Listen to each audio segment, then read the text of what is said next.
Assalamualaikum warahmatullahi wabarakatuh. Baiklah, di sini kami dari kelompok 2 akan mempresentasikan tentang kegunaan AMDAL. Di sini saya akan mengenalkan kelompok kami, yaitu yang pertama saya sendiri Erwin Juliansyah, yang kedua Fasfahis Sobhal Jamil, yang ketiga Husnul Nafisa, dan yang keempat Maftuha. Di sini saya akan menjelaskan aspek dari segi penilaiannya, yang mana penilaian dampak lingkungan itu sendiri yang didefinisikan oleh Kanter pada tahun 1999 sebagai klasifikasi dan perkiraan dampak yang berpotensi menimbulkan oleh proyek yang direncanakan. Jadi proyek itu direncanakan untuk apa dan bagaimana cara untuk mengatasinya.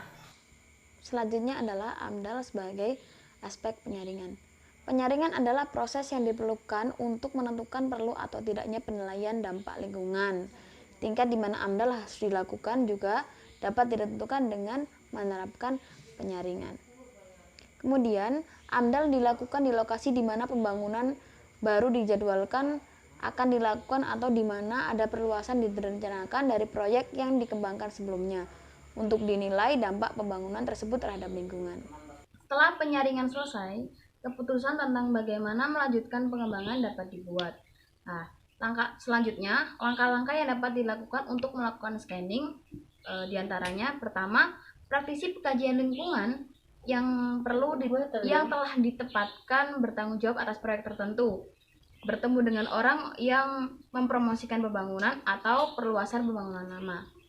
Mereka harus mendiskusikan semua aspek proyek yang diusulkan.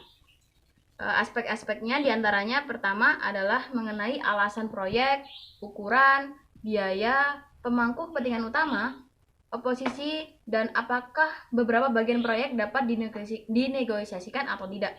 Praktisi pengkajian lingkungan perlu mengetahui siapa orang yang bertanggung jawab atas kategori proyek untuk menilai dengan tepat apa semua dampak proyek yang telah dibangun atau telah direncanakan. Kedua, semua persyaratan hukum yang melibatkan AMDAL harus diperiksa, peraturan dan aturan mengenai AMDAL. Menurut undang-undang yang telah ditetapkan dalam Undang-Undang Pengelolaan Lingkungan Nasional (NEMA), harus dipatuhi setiap saat. Peraturan ini juga dapat menentukan apakah penilaian dampak lingkungan skala besar secara dasar atau penuh diperlukan. Pakar yang berpengetahuan harus diberi tahu sejak bekerja dengan semua aspek hukum proyek selama penyaringan. Setelah proyek penyaringan selesai atau bahkan pada saat yang sama proses penyaringan, perlingkupan dapat dimulai. Selama perlingkupan, masalah yang paling penting diperhatikan. Ini adalah masalah yang telah diangkat selama penyaringan dari pembangunan yang diusulkan yang telah menyebabkan keprihatinan besar di antara para praktisi pengkajian lingkungan, orang-orang yang telah bertanggung jawab atas proyek dan masyarakat umum. Oleh karena itu, proses ini terutama menyoroti dampak yang mana akan memiliki pengaruh terbesar dan yang mana yang akan memiliki pengaruh terkecil dengan memberikan kecenderungan untuk penilaian akhir. Perlingkupan diperlukan untuk proyek untuk semua proyek.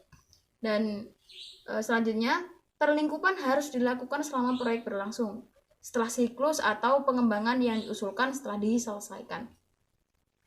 Sudut perlingkupan akan berbeda, dengan demikian akan ada lebih sedikit masalah yang lebih banyak perhatian dapat diberikan pada aspek penilaian terperinci. Menurut Hamilton 2000, waktu tambahan diperlukan untuk menilai dampak yang diketahui yang mungkin ditimbulkan oleh proyek terhadap lingkungan dan komunitas sosial. Hal ini disebabkan oleh perlingkupan yang tidak efektif. Sekian dari kami. Apabila ada kesalahan kata, kami mohon maaf dengan setulus-tulusnya. Wassalamualaikum warahmatullahi wabarakatuh.